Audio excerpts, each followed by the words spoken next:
अस्सलाम वालेकुम जी, मैं हूं कामरान चौधरी और आप देख रहे हैं केमिस्ट्री विद कामरान चौधरी। तो बच्चों, आज के लेक्चर में ना हम लोग आपकी क्लास 10 की जो केमिस्ट्री है उसका चैप्टर नंबर है 14, एनवायरमेंटल केमिस्ट्री एटमॉस्फेयर। उसकी सेल्फ असेसमेंट एक्सरसाइज 14.5 को सॉल्व करेंगे। अभी से पहले ना हम लोग 4 की 4 सेल्फ असेसमेंट एक्सरसाइज सॉल्व कर चुके हैं।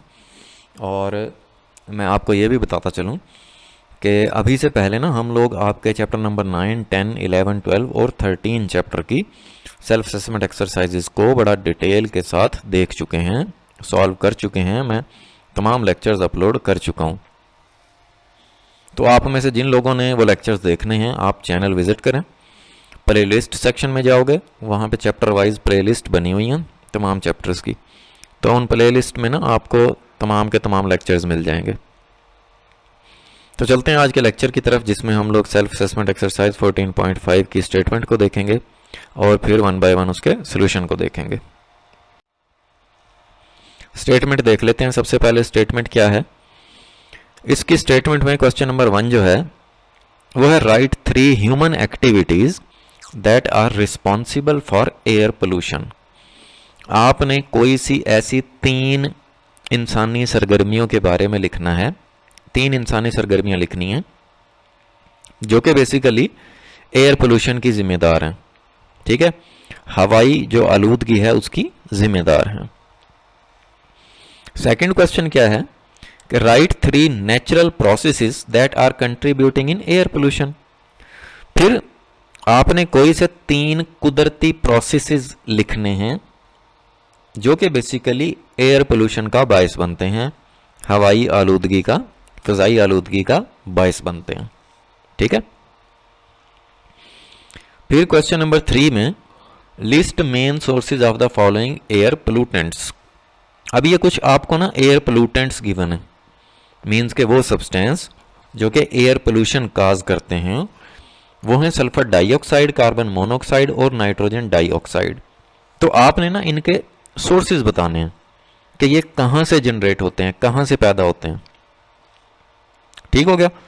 सो ये सेल्फ असेसमेंट एक्सरसाइज 14.5 के ये 3 क्वेश्चंस हैं। अब हम लोग 1 बाय 1 इनके आंसर को देखेंगे। ठीक है। अच्छा, बाज़ लोग ना, बाज़ क्या, बहुत सारे स्टूडेंट्स जो हैं वो ना नोट्स मांग रहे होते हैं मुझसे मैसेजेस करके। तो ये देखो, ये इतना डिटेल्ड लेक्चर ना आपके लिए बनाने का पर्पज़ ही ये होता है कि आप यहीं से वीडियो को देखकर पास करके वीडियो को या तो स्क्रीनशॉट ले लिया करें या आप साथ साथ अपनी कॉपी पे नोट ज़रूर कर लिया करें। ठीक है। तो ये आपके साथ साथ नोट्स बनते जाएंगे। ठीक है। तो अब हम क्वेश्चन नंबर 1 जो था, जिसमें हमने कोई सी ऐसी 3 ह्यूमन एक्टिविटीज़ लिखनी हैं जो कि एयर पोल्यूशन की जिम्मेदार हैं। ठीक है। तो वो देख लेते हैं हम लोग। तो सबसे पहली जो ह्यूमन एक्टिविटी है वो है burning of fossil fuels such as coal, petroleum and natural gas. Different power plants में, डिफरेंट फैक्ट्रीज में, गाड़ियों में या इवन के घरों में ये जो हम लोग फॉसिल फ्यूल्स को बर्न करते हैं, जिसमें कोयला हो गया, पेट्रोलियम हो गया और नेचुरल गैस हो गई। ठीक है। तो इनकी बर्निंग के रिजल्ट में ना जहरीली गैसेस खारिज होती हैं फिजा में। ठीक है, जो कि बेसिकली एयर पोल्यूशन का बायस बनती हैं। ठीक है।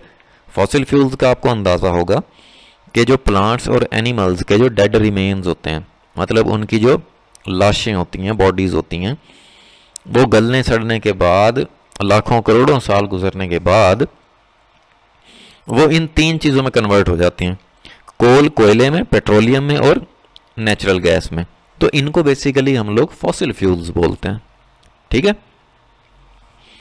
तो ये पहली ह्यूमन एक्टिविटी आपको क्लियर हो गई।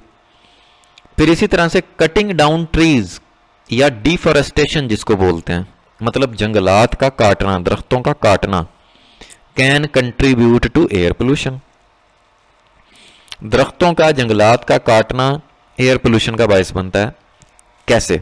अब देखो, दरख्त आपको पता है वो अपने जो फोटोसिंथेसिस का प्रोसेस होता है उसका, उस दौरान वो कार्बन डाइऑक्साइड एटमॉस्फेयर से क्या करते हैं, एब्जॉर्ब करते हैं।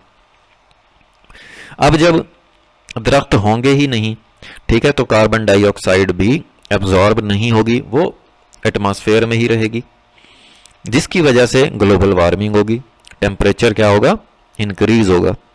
ठीक हो गया। तो ये सेकंड पॉइंट भी आपको क्लियर हो गया होगा।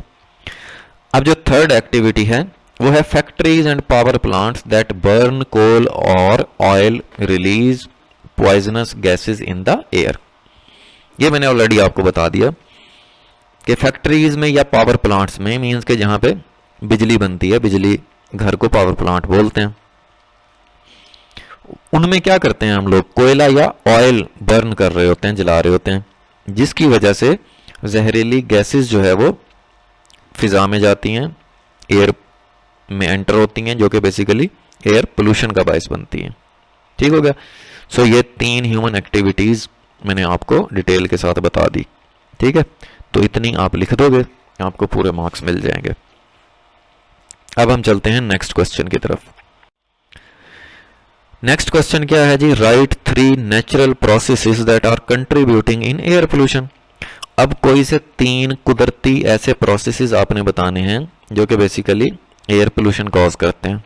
ठीक है, फिजाई आलूदगी का बायस बनते हैं जो। सो उनमें सबसे पहला है forest fires and dust storms release smoke and dust particles into the air.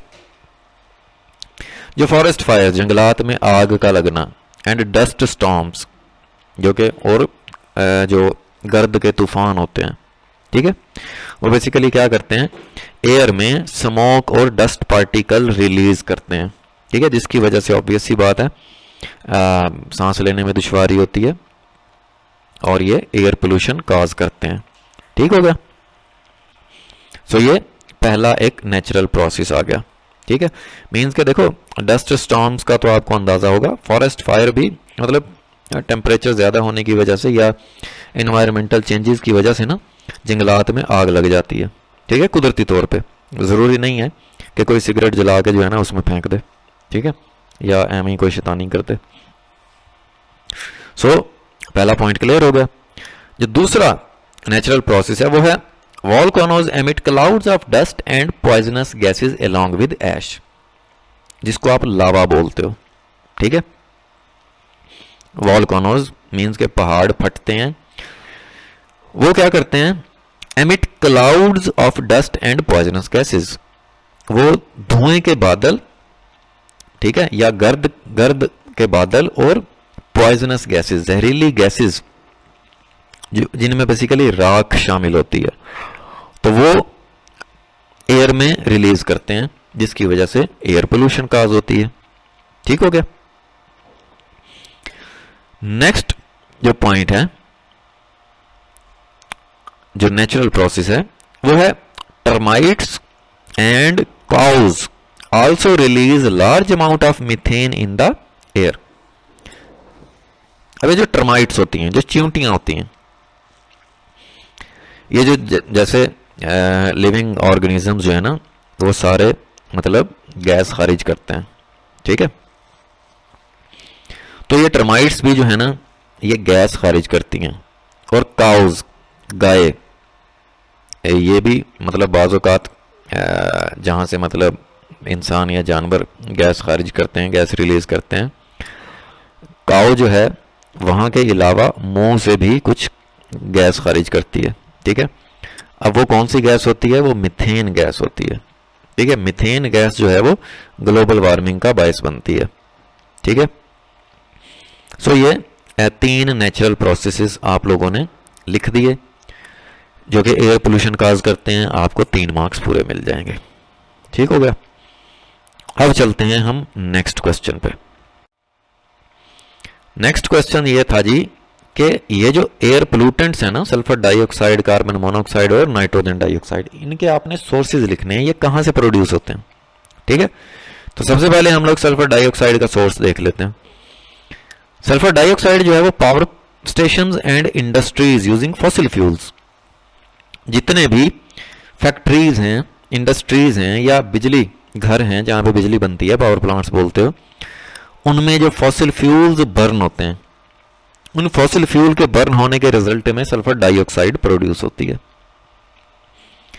फिर source of carbon monoxide, carbon monoxide कैसे प्रोड्यूस होती है? Incomplete burning of wood fuels and vehicle exhaust. Incomplete burning of wood, लकड़ी, fuel and vehicle exhaust, means के गाड़ियों के जो exhaust pipe होता है उसमें से कार्बन मोनोऑक्साइड खारिज होती है।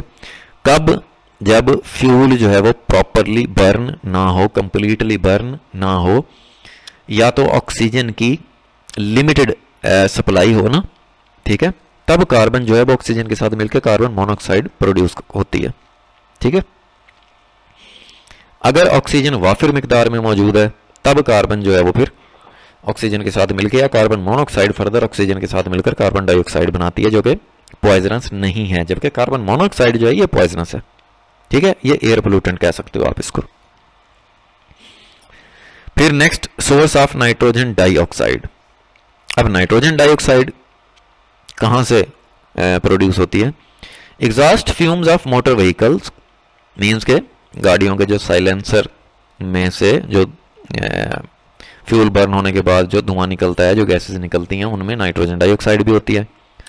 Power station and industries using fossil fuels, इसी तरह से पावर प्लांट्स, फैक्ट्रीज या इंडस्ट्रीज में जो फॉसिल फ्यूल्स बर्न होते हैं उनके रिजल्ट में खारिज होने वाली गैसेस में भी नाइट्रोजन डाइऑक्साइड शामिल होती है। ठीक है, सो ये तीनों चीज़ों के आपको मैंने सोर्सेज बता दिए। होपफुली ये सेल्फ असेसमेंट एक्सरसाइज 14.5 आपको अच्छे से क्लियर हो गई होगी। फिर भी अगर आप लोगों का कोई क्वेश्चन होता है नीचे कमेंट सेक्शन में पूछ लिया करें, मुझे मेल कर सकते हैं, व्हाट्सएप कर सकते हैं या इंस्टाग्राम पे भी रब्ता कर सकते हैं। जो वीडियो पसंद आई है तो भाई चैनल को सब्सक्राइब जरूर कर देना, वीडियो को लाइक और शेयर जरूर कर दिया करें। Thank you very much for watching this video.